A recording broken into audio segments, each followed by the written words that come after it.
Hey, hey, hey, this is Dr. Jonathan Shepard here once again on a Friday, December the 18th, 2020, here with Dr. Kimberly Gordon Achabe. And I'm so glad that she's here with me today. How you doing, Dr. Gordon? Great as ever, great as ever. Glad to be here on this lovely holiday season.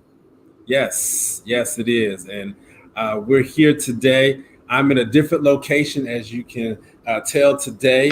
I'm over here at the offices of the Black Mental Health Alliance. And yeah, we're getting ready for a special event today. So I will say I am just beaming from ear to ear because God has allowed me to live another year.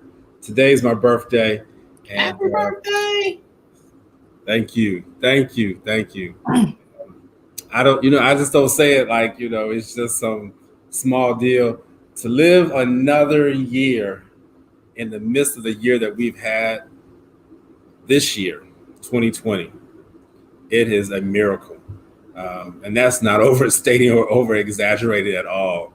And so I am so glad that I'm able to be with you all again on another Friday edition of Ask the Doctors, sponsored by Hope Health Systems, where Dr. Gordon and we are physicians, part of that practice there. And so hopefully you have tuned in and you're ready to get educated, you're ready to get informed, ready to get inspired. So Dr. Gordon, how you doing today? Let's just start there. Yeah, I am just floored with how fast this year went by, considering at times it did feel like it was moving very slow. But I can't believe we're in the month of December and we're still in a pandemic. You know, uh, Right. I'll share. I celebrated another year during the pandemic, and turned the big 40, the Fab 40, and it was just crazy because it was right when the pandemic started, and so I imagine that people are experts now with virtual celebrations, virtual parties, and virtual funerals. Even virtual weddings is the norm. And so, in this virtual world that we live in, I hope that people are finding a way to celebrate. You see, I have on my red to celebrate Christmas. We still can do it, even if it's in a different format. So, I am just excited to be a part of this one more time to discuss a topic that's dear to my heart, which is frontline healthcare workers and how this pandemic is affecting them. I'm just really excited for our guests to join us and to discuss more on the topic. But I just hope that everybody is seeing that we're moving to a positive part of this pandemic.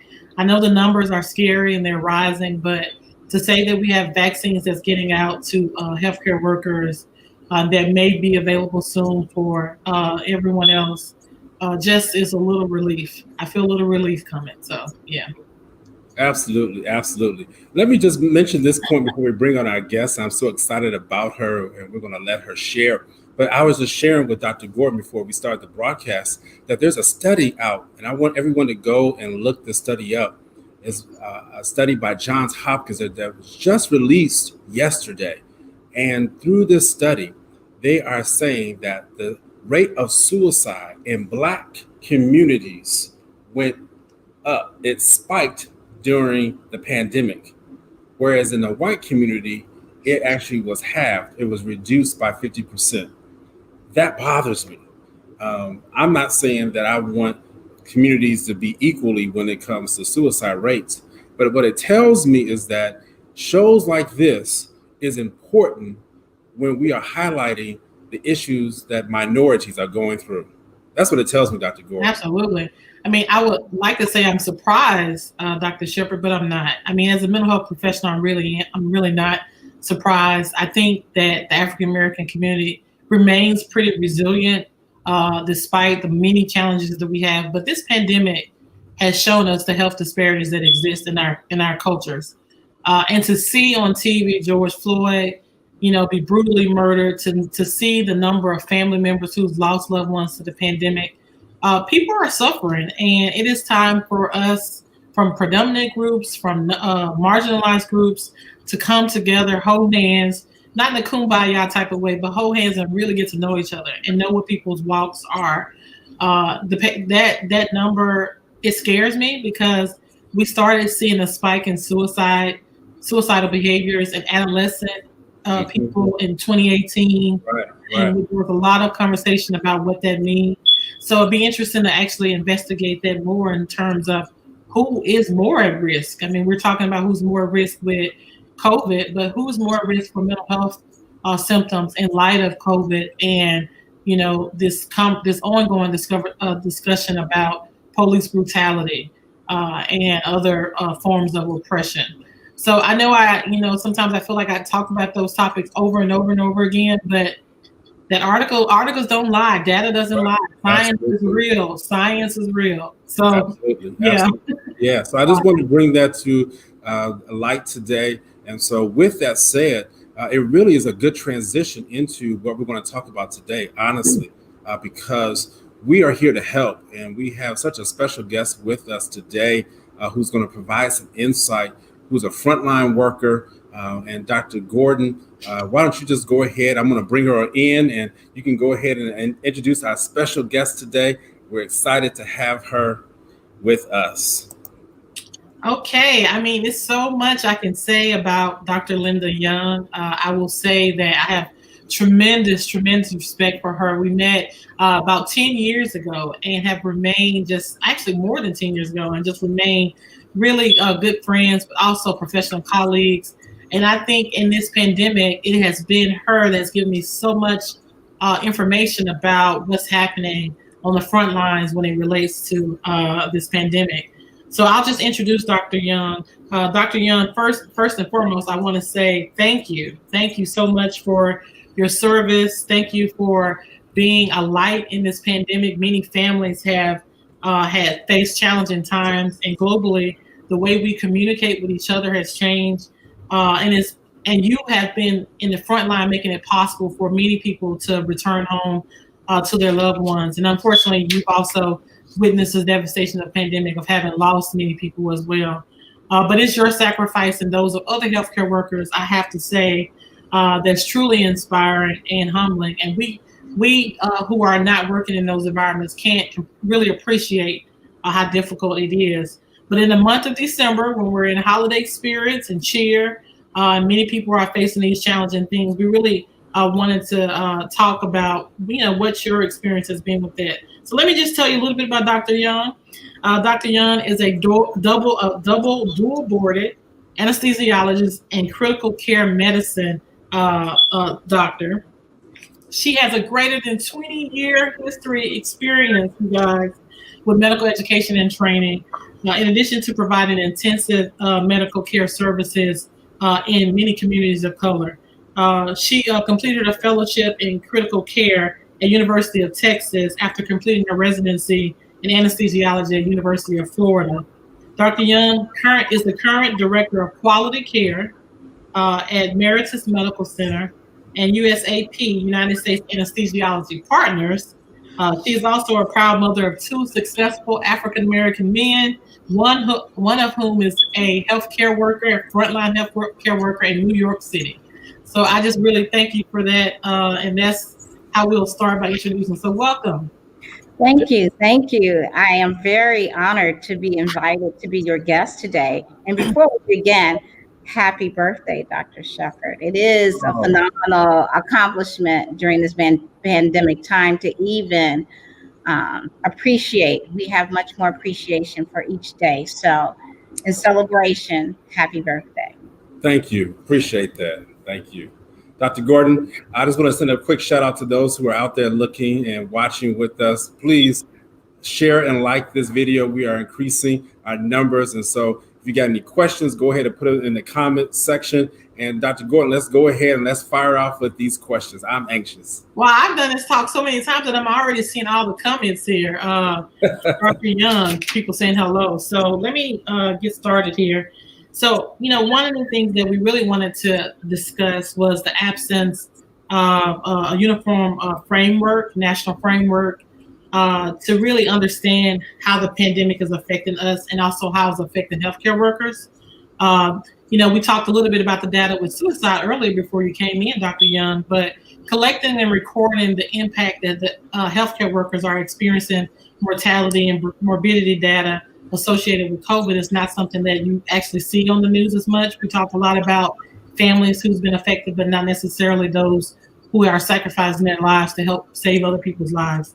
But in light of that, I would like for you to maybe start with telling us what is the temperature, what is the mental health status for healthcare workers in the communities that you serve, and well-being and psychological effects of healthcare workers where you're at on the ground. Well, essentially, I have to go back on a timeline, going back all the way into March, during the initial intense moments of the extremist situations in the ICU and with anesthesiology, the lack of information, the lack of coordination, protocols, it left everyone for a fend for yourself type mentality. Because this virus was unknown, and because, as we all know, there was no national strategy, protocols, focus, it made it quite difficult for all of us to strategize in an organized fashion to come up with protocols.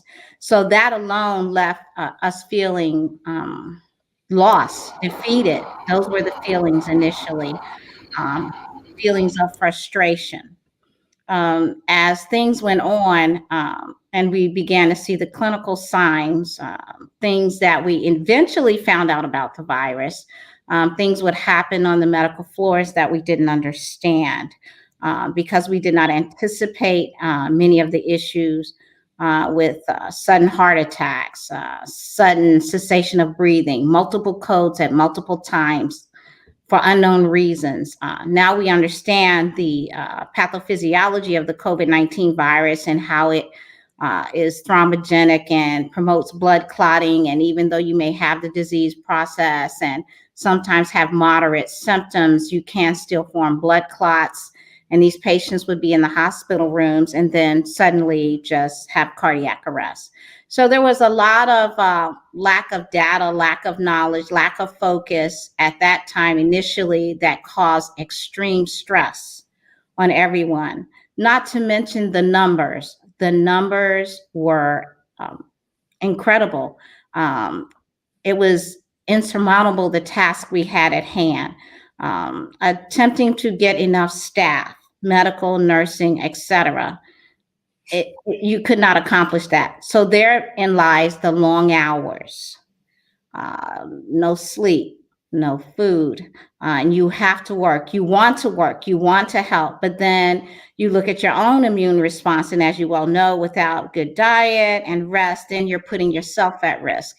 And I believe that also contributed to many healthcare workers, along with being exposed to the virus. I think that caused deterioration of their health and contributed to some deaths. I really believe that, truly. Yeah.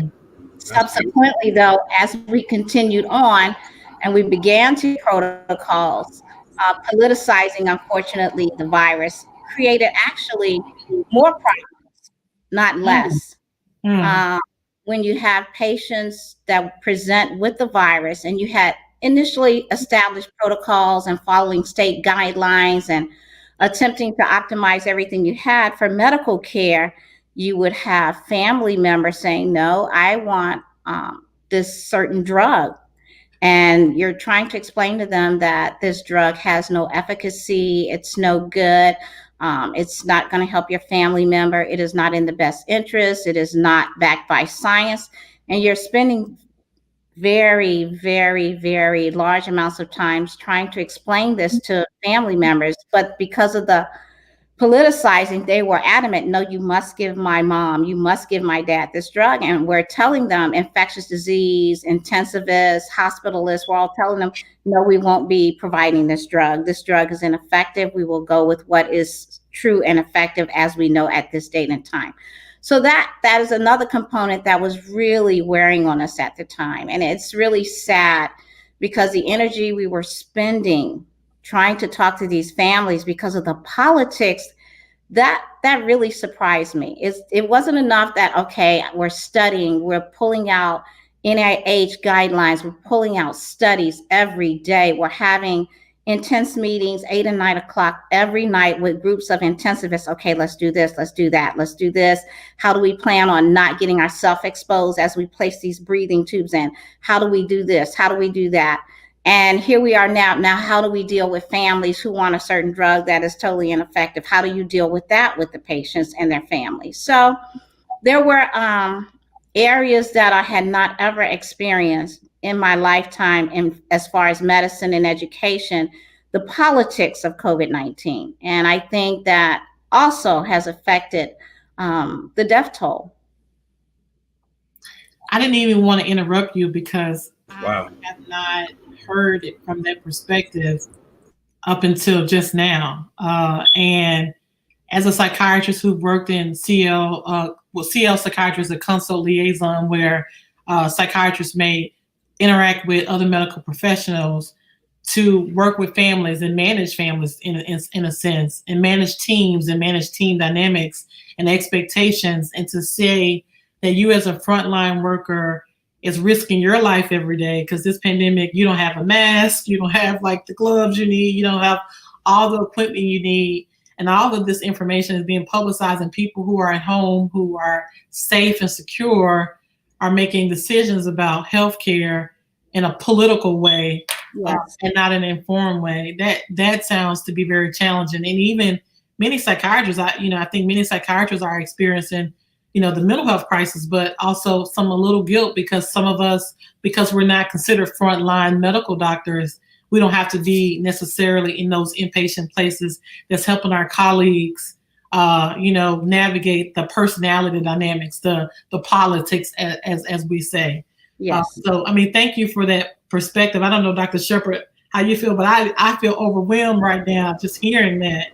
Yeah. That was that. Thank you, Dr. Young. That was a great opening statement, and the way in which you succinctly went through that. I think that really helped those who are just not even physicians, but just those who are just watching, lay persons, quote unquote, to really understand the complex decisions that a physician goes through as they're struggling to treat a patient with COVID-19. That has not really been talked about because people see us as frontline workers. And I know Dr. Gordon said, some psychiatrists, but I think there are some psychiatrists who are frontline workers. Oh, of course. Yeah, because Dr. Gordon, you're a frontline worker. When you have to deal with those mental health issues, when you deal with the family members of people who died from COVID-19, and they're afraid, and some of them are still, catching it or maybe positive themselves. We definitely are frontline workers. But let me, what I'm going to do, I'm going to ask one of the questions because I just want to intermingle to some of the questions from the comments. And again, thank you all. You're shooting out these questions, some wonderful questions. Mm-hmm. One of the questions that was asked, and just work it right on into your storytelling, Dr. Young, because you got this thing packed, I tell you. You're ready. What are, or have you seen any statistics on families being infected with COVID-19 by those who live in the houses or homes with frontline workers? Have you seen any stats on that? I haven't really seen any statistics. For the most part, this is another aspect of frontline workers. What you will find is because we have the knowledge of COVID-19 and we're in it, figuratively, literally, in the rooms with these patients, we self-isolate every day, all day. So my colleagues, they live in the basement. They live in one bedroom of the house. They don't see their families. Wow. They live in hotels. They live in extended stay centers. They have isolated themselves since about March. So they go to the extreme with caution, even with their children, not just parents, adults, but even with their small children, to ensure that they don't expose their children, their wives, their husbands, their parents to the virus. So this is another aspect of frontline healthcare workers that people may not even understand. Many of my colleagues, as I said, they live in their basement. They don't spend time with their husband other than 6 feet, mask, gloves. They're in the basement and the rest of the family is upstairs, or they're in one room and the rest of the family is intermingling. So that's another dynamic, and that'll be something we'll have to deal with later as well because of the mental impact to the family. I don't think people, there are so many dynamics to the mental health and the impact of this virus that people may not see for months or years to come, because the statistics as far as families contracting it from us frontline workers is minimized because we are using extreme mitigation strategies to ensure that our loved ones do not contract the virus. For myself, my mom turns 90 December the 23rd. And though I had planned a 90th birthday celebration approximately a year ago, I know that that will not happen. And I know that I will not be able to see her at least for another month, because I'm looking very much forward to taking the vaccine, which is another avenue.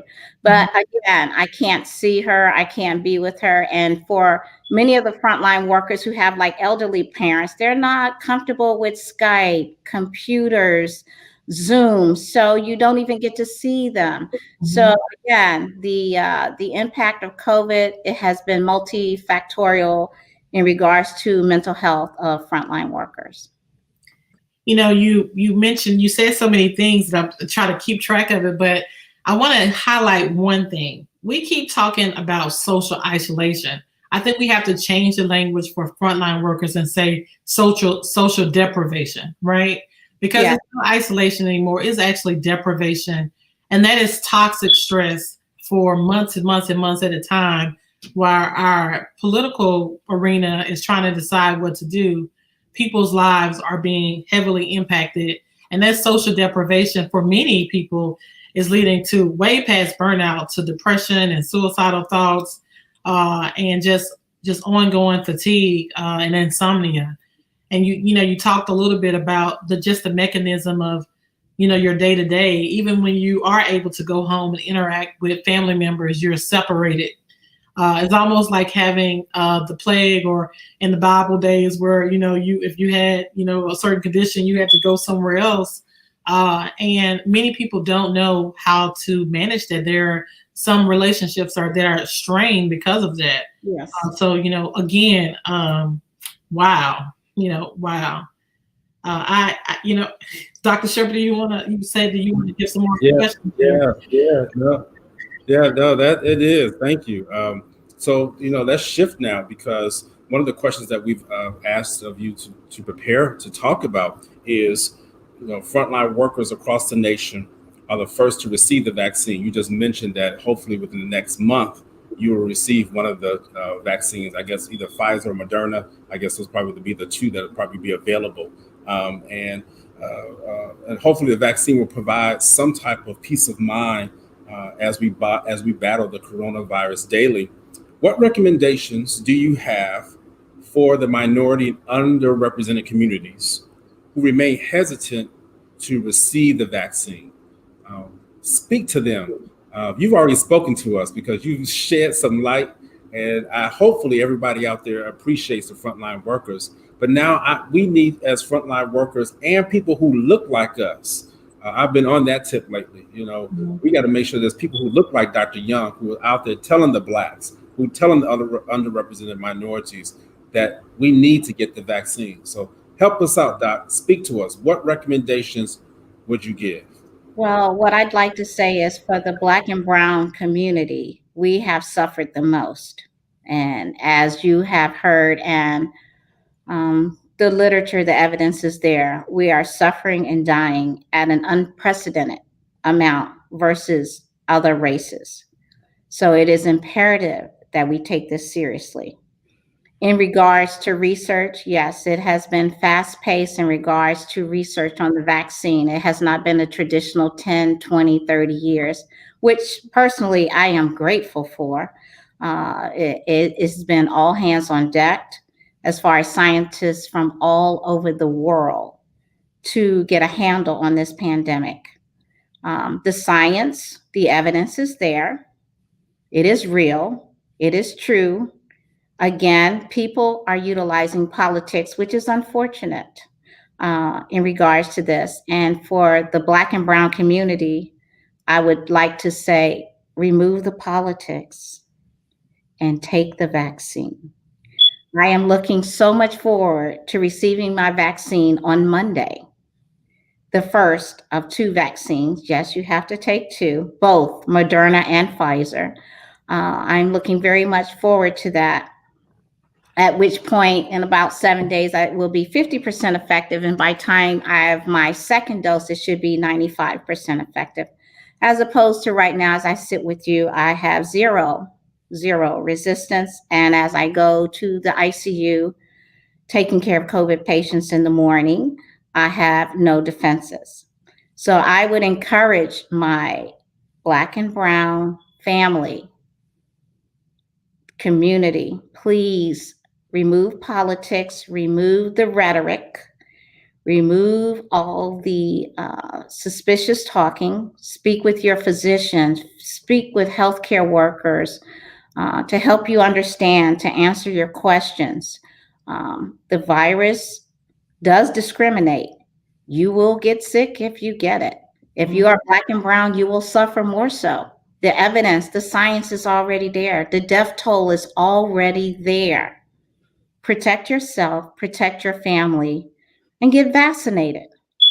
They anticipate for the general public that the vaccination should be available the end of March, early April. However, for high-risk individuals, it will be offered much earlier. So I recommend you contact your primary care provider, whoever you go to. You don't have one, Maryland Health Department, whatever health department, wherever you are in the country, contact them. Out.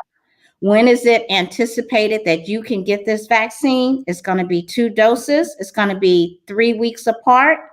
And I need you to get the vaccine to save yourself and save your family. I mean, that's all you need to say. I mean, just save us. Let's save each other. I really feel like the collective community can really make a big difference. Like you said, the rhetoric, the suspicion, the paranoia about science. I mean, we clearly know that vaccines have done a tremendous job of protecting us. And there have been people that's working 24/7 to make this vaccine safe, to deal with this pandemic. And so we, I don't even like to say COVID. I want to say this from a perspective of a person that's right now talking with you guys. I feel so much pressure and anxiety, right? And so if I am feeling it just talking about it, I can imagine that many other people are feeling pressure and anxiety as well. And I have all the skills and, expertise in how to manage anxiety and manage, stress reduction and sleep and those type of things. But can you imagine people who haven't had that, experience? So I have a lot of sympathy and empathy, really, for people who are challenged at this time. But I mean, clearly we're facing some dark days. I've looked at the numbers in the last 2 weeks with the cases, and I just, was shocked. I mean, in March, April, May, and June, I may have had 1 or 2 people that I know who had COVID, and now I know 13, 14. And that was just in 1 week, right? So, and I'm a mental health professional, and Dr. Shepard said before, I am a frontline health worker. But what I was really speaking about earlier was psychiatrists are also frontline health workers for their colleagues, right? Psychiatrists are used to being there to support other medical professionals. And I think some of the grief or feelings that a lot of psychiatrists have is, how can I be helpful? Because no one's going to call me to go into the ICU and hold somebody's hand as their family member is passing away, excuse me. But, I don't have that access like I used to have to my colleagues to be able to support them. And many, because of the long hours, I know Dr. Young and I may call her and she's so tired that she just needs to get some sleep. That's more important than even talking at that point. But I know it's difficult. And I'm getting a little worked up, so I'll stop talking now. And we've I think, limited access to mental health at this time. And that is one of the focuses that I also found shocking with COVID-19, because we have, limitations in visitation in the hospital. That's number one. Everyone is doing telehome health or whatever. I began to wonder as the death toll climbed, and I watched my colleagues in the ICU, the nurses, the doctors. We began to talk among ourselves, or perhaps after a death, a nurse would just lose it, and we have to comfort one another. And, I would ask, where are the mental health professionals? Who do we go to? Who can we talk to? Eventually, it was identified in many of the hospitals, and they do have now, health lines, employee health lines, mental health lines that you can call a hotline and talk privately about what you're feeling, or if you're having difficulty. But as you said, when do you have time for that? Number one. But I think that still is lacking significantly. And so when we're on duty, when you're doing these 12 and 14-hour shifts, and you're in and out, and you're running, and you're trying to protect yourself, and you're dealing with families, and by Zoom most of the time, or you're helping a patient transition as they die, you're in the room, you're holding their hand, and you're there with a Zoom camera with the family, and you hear them, the wails, the crying, the speech. It takes a toll. It takes a significant toll, and there has to be an outlet. And, I try and talk with some of my colleagues, what are your outlets? And some of them, it used to be the gym, but now Peloton sales have gone up.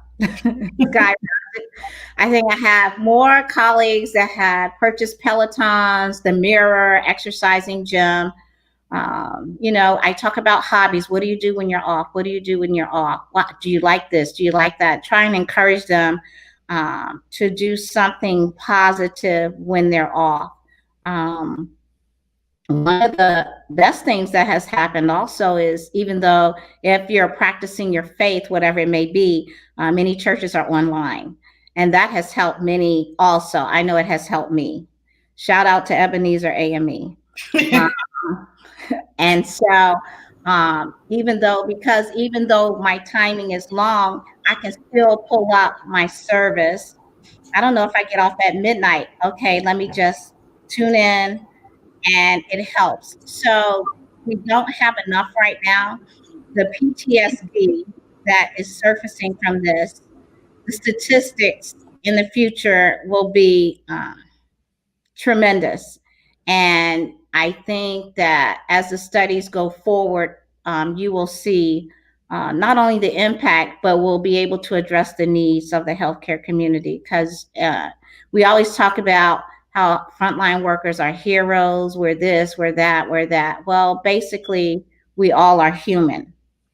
And the dynamic of being human, the isolation, the deprivation, the trauma.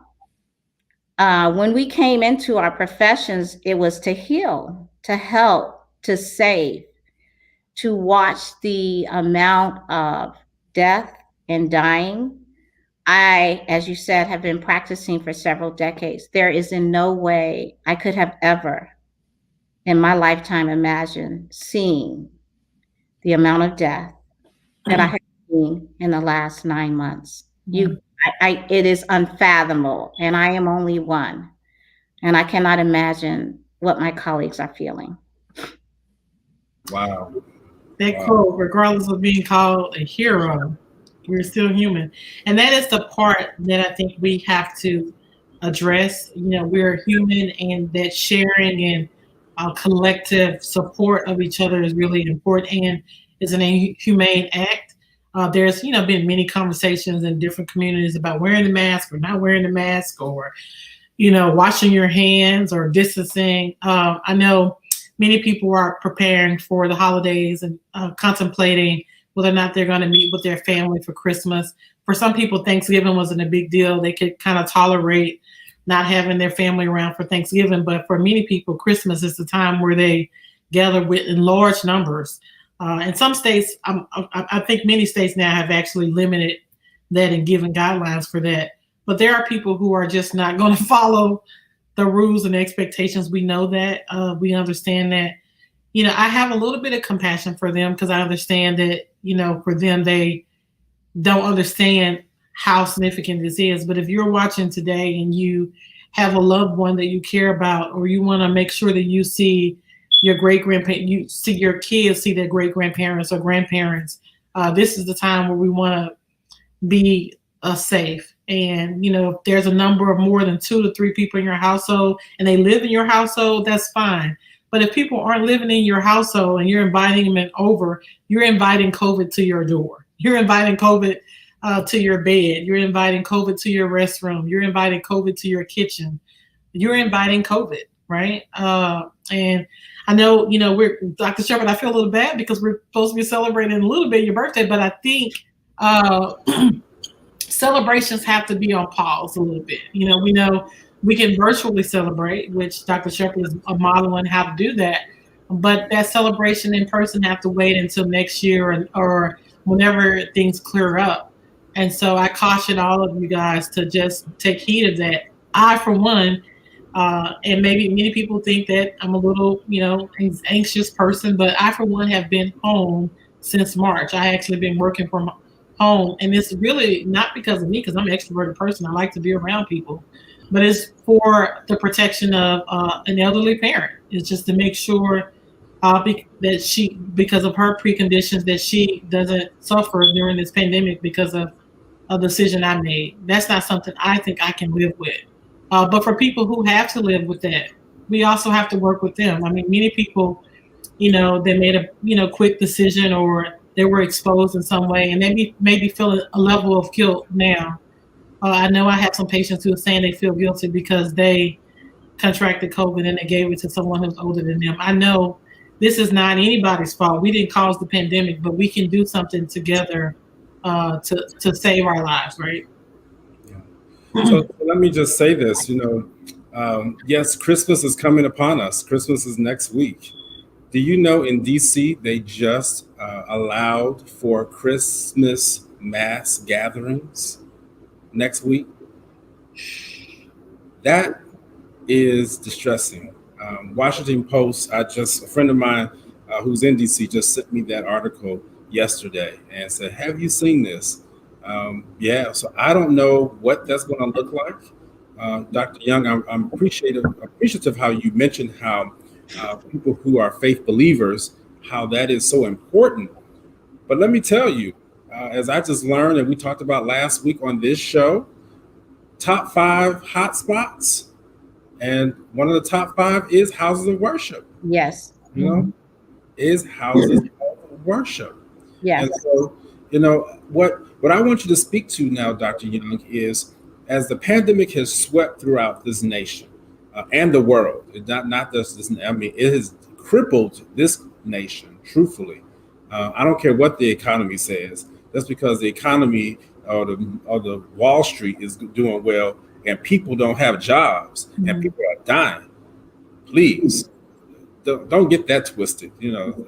I won't get my soapbox on that. That's delusional thinking. And I will leave it alone at that. So what changes? What changes would you emphasize? What changes have you made in your routines? You talked a little bit about some of the things that people have done who you see in your circle, living in the basements, staying in the extended stay hotels. But I want you to give the recommendations on what do people need to do as we're moving forward. President-elect Joe Biden has said that we are in a dark season. This is a dark winter. CDC chief has even said that this could be the darkest time of the pandemic. Speak to those recommendations. Speak to what do we need to do right now, even as we approach Christmas. The most important thing is to continue the mitigation strategies. As Dr. Gordon has stated, Christmas is a time for love and family and fellowship. We understand that. But this year, it will have to be virtual. If you love someone, stay home. I cannot share with you, because of HIPAA guidelines, the many scenarios I have seen. But I have seen worshipers go to church, and I have seen them in my ICU. I have seen pastoral individuals in my ICU. You can hopefully worship online. I do it. Others have, and it's safe. As far as your family, you can have virtual celebrations, cocktail hour virtually, dinner virtually. Everyone has their own menu set up. It could be a lot of fun, and you just Zoom or you do FaceTime. But for this year, it's best to stay away from family. Do not travel. Stay home. Wear your mask. Continue. I know you're tired. Everyone is tired. It's very ironic for me to see people in masks all over the place. It's very funny because it's a part of my life. I'm an anesthesiologist. I wear a mask for 20 years. But as I walk around, when I have to go out to get gas or to go to a drugstore, grocery store, and I look at people with masks, I'm like, I wonder how they feel about all of this. It must be very overwhelming. But the best thing any individual can do right now, and we've seen it with Thanksgiving, we're still seeing the numbers go up. We now have patients now overwhelming the hospitals. We now have outside morgues again, just like we did in March. It's not a coincidence. It was recommended that you stay home Thanksgiving, and people did not. And now we have no ICU beds in San Francisco. We have no ICU beds in many places. And we need these ICU beds, not just for COVID patients. There are patients with other medical illnesses who need help. They need intensive care services, and they won't be able to receive them, or there will be a delay in care because we have no beds. So the best way to help your family, your community, and to save a life, I know you don't think it's anything, it's really important. Stay home, wear your mask, use mitigation strategies, wash, be very careful. Don't let anyone into your circle. We know that you love them and they love you, but you must protect yourself and protect the fellow man. Good.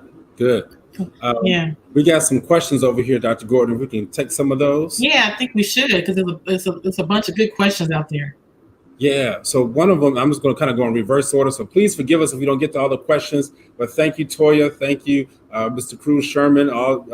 Pastor Terrence Hayes is out there. So let's start with Toya. I think it's a very good question because, giving is such a big part of Christmas, right? And so Toya asked this question: what suggestions would you make to those who are wanting to serve the hungry and the unhoused during this Christmas season? There are many organizations, and many ways you can do that. You can either do it by, first of all, giving financially. If you want to give, there are things online you can do. Salvation Army, they just listed where you can give to the Salvation Army. You can give through Walmart. You can actually buy things through Walmart, and everything that is over $1, whatever your change is, goes to the Salvation Army. So you can online give. That's number one. Number two, there are many food banks, again, that you could give. If you have money, you can serve and give money to. As far as physically going to feed the hungry, I would recommend that you contact each agency that you're interested in doing that, because most of them are already organized. And what they do is actually get the food and place it in bags, and then someone goes and takes it to their home. There's no real public serving in regards to meals as we have seen in the past at this point in time. You can give through, for example, locally, I'm in the DC, Maryland, Virginia area, WHUR, Food for the Hungry. You can donate. So there are many ways you can do that, physically distancing, and give. Many ways. You can even give when you go to the grocery store. You can now donate at Giant, I'm not sure at Safeway, but at Giant, you can actually donate as you're in the cash register, in the cashier's area. Here's $5. They have organizations where you can actually give, and they will distribute the food. Again, you are using mitigation strategies to protect yourself and your family. And I thank you for that. Contactless, service is what we're all about right now. The less contact you can have, but also give. And I would encourage people, if you are used to and accustomed to giving a whole bunch of Christmas gifts and your tree is packed with gifts under the tree, and you're not going to have anybody, at home, why don't you take that money and purchase some food for kids who really are struggling, because many kids in schools, many kids were getting their main meals from school, and now that schools are virtual, there is a suffering there. And Christmas is the time where kids just expect their parents to be able to provide that big meal, and unfortunately, many families are not going to be able to do that. So I know Hope Health Systems has done this even before the pandemic. Every year has given turkeys and other foods and things to families for youth, and so we will continue doing that at Hope Health. But whatever organization that you're a part of, just remember that they can be helpful. More questions, Dr. Shepherd. There's a lot here. Yeah. I want to get to, I think Mr. Cruz Sherman was talking about his wife. She works in the VA. And I guess he was asking whether or not should she get the vaccine. I think the answer to that question is yes. Would you agree, Yes. Dr. Young? I would agree with that. And she works in healthcare. Mm-hmm. Yes. Yes. Okay. She has to protect herself and she has to protect her family. Absolutely. So now when you get the vaccine, is it still possible to transmit the virus? I know there's been continuing data looking at that. There's been a lot of questions regarding that, and I think it's still unknown. You're not 100% protected, number one. So you still have to continue to use your mitigation strategies. You still have to wear your mask, wash your hands, be careful. You're less likely to contract it versus right now without the vaccine, you're at total risk. Some protection is better than no protection at all. You must understand that concept. Yeah. When you said something earlier, a few minutes ago, you talked about no resistance. I think that just really hit me, when you said that, just not having any type of resistance, because our bodies, yes, coronaviruses have been around for a long time. They've been studied, which is one of the reasons why we've been able to move rapidly, because we understand how coronaviruses work. They're not necessarily foreign to us, but this one was a novel, I've used that word, novel virus, and we don't have any resistance to it. Here's another quick question, Dr. Gordon, before handing it back to you. Should a person with allergies and reactions to vaccines get the COVID-19 vaccine? There's been discussion about this. What are your thoughts about that? I personally think that you should if somebody has allergies, they should contact their primary care doctor, first of all, because they know their health history and the degree of their allergic reactions. To say a blanket statement regarding allergies would be irresponsible. Many people have allergies to many things. As we well know, the vaccine is made of bases that should be non-allergenic. However, each individual will have to contact their primary care doctor in regards to if they are at extreme risk or not. And of note, that has only been noted with the Pfizer vaccine. Moderna's vaccine has come out, or it has been approved. So there is another option.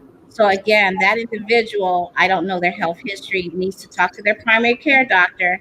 And if they have an option, perhaps they should choose one of those options based on the recommendations of their primary care doctor.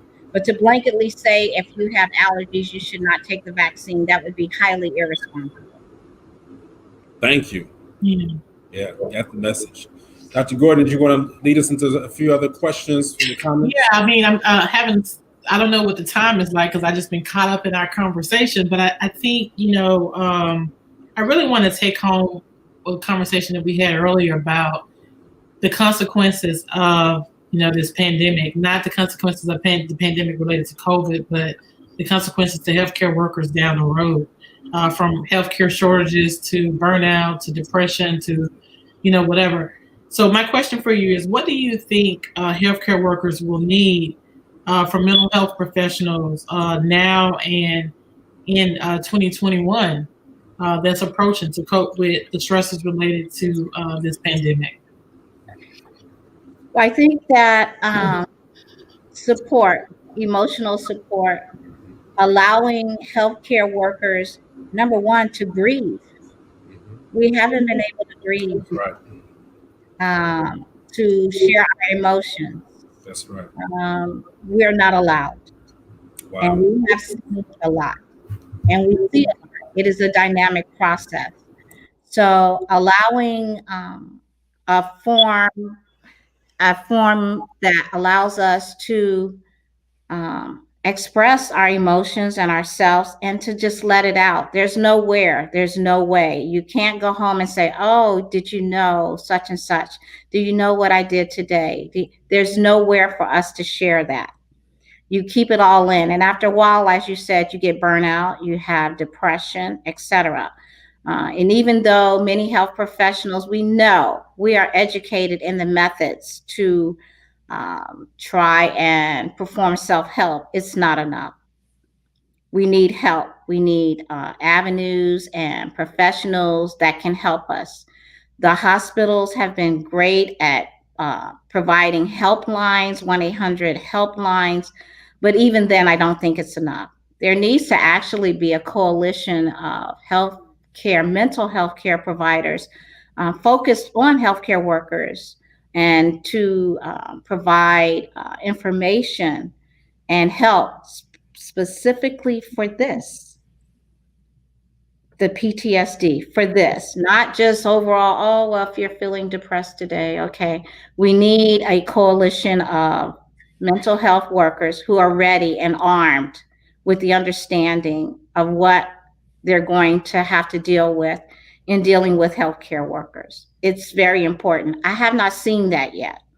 It's all focused on, oh, you're a hero, you're a hero, you're a hero. No one is saying, okay, how can we help them? Let's form a coalition.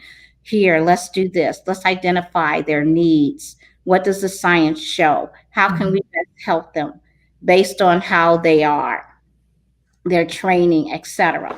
Because we're trained to be helpers. We're trained to give and give and give. We're not really trained to focus on how we're feeling, how we're doing, identifying our risk factors, identifying our mental health issues. We need a coalition of mental health workers to come together and take care of us. I will take that on. I mean, I just feel like, that's a call to arms for Dr. Shepherd and I and our work and to really work with our colleagues to figure out what that feels like. And for some of us who are, we're frontline workers too. Mental health professionals are going to need support from spiritual advisors, from other communities of support. So I do think that this is a intersectional kind of conversation where it's not just mental health workers or frontline workers, but it's pastoral support or community support in schools. We all have to come together. I think, for me, there was one comment someone asked that I would like to respond to, because I feel like that this person is really needing an answer about diabetes and hypertension and whether or not any underlying people with underlying conditions should take the vaccine. And again, the answer is yes. If you have a precondition like diabetes and hypertension, you are more at risk as it relates to the, COVID. So it's really important, like Dr. Shepherd, Dr.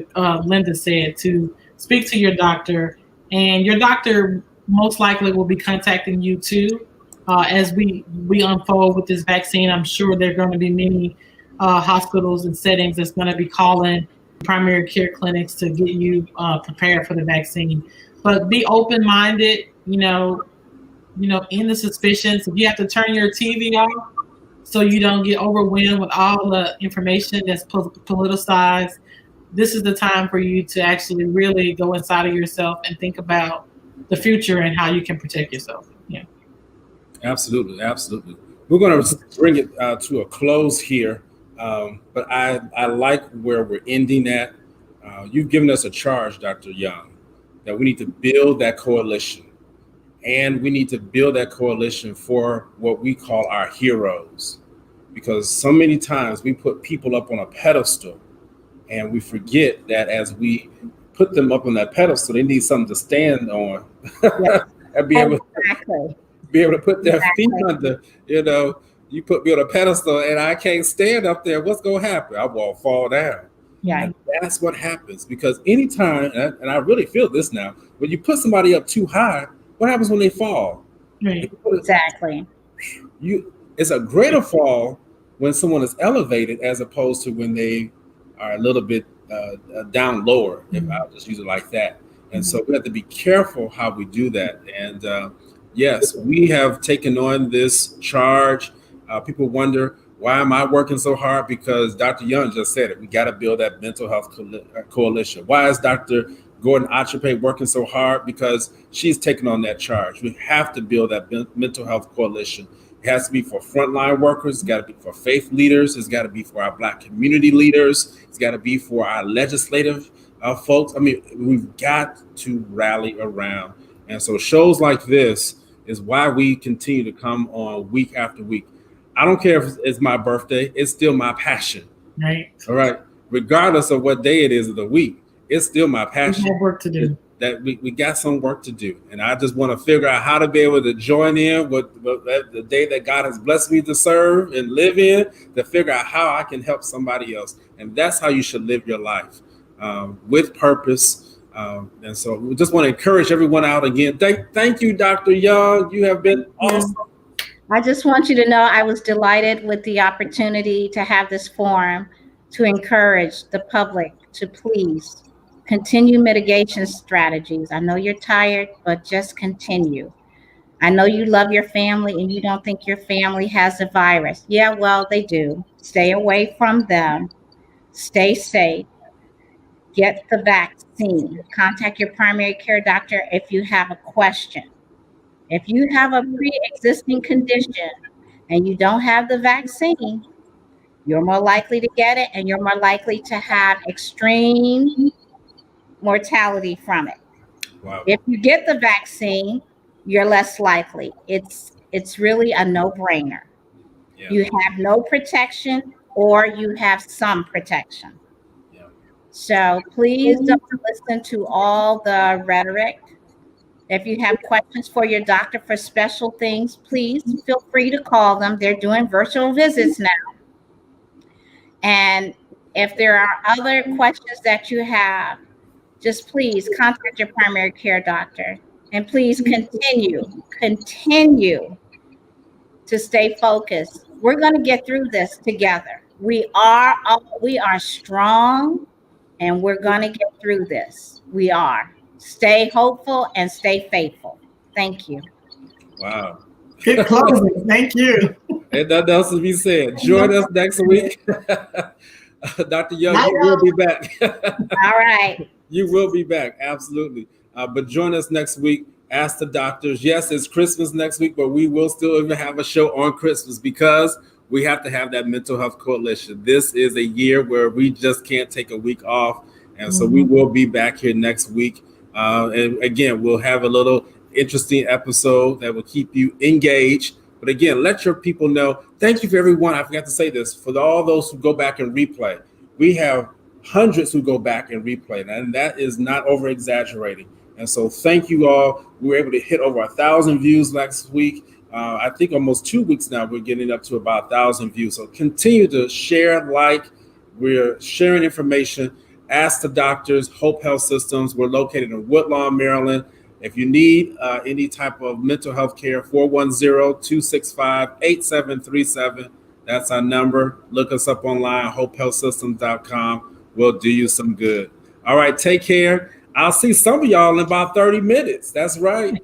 As we celebrate and take a little bit easy and just celebrate life. All right. Thank you all so much. Have a good weekend.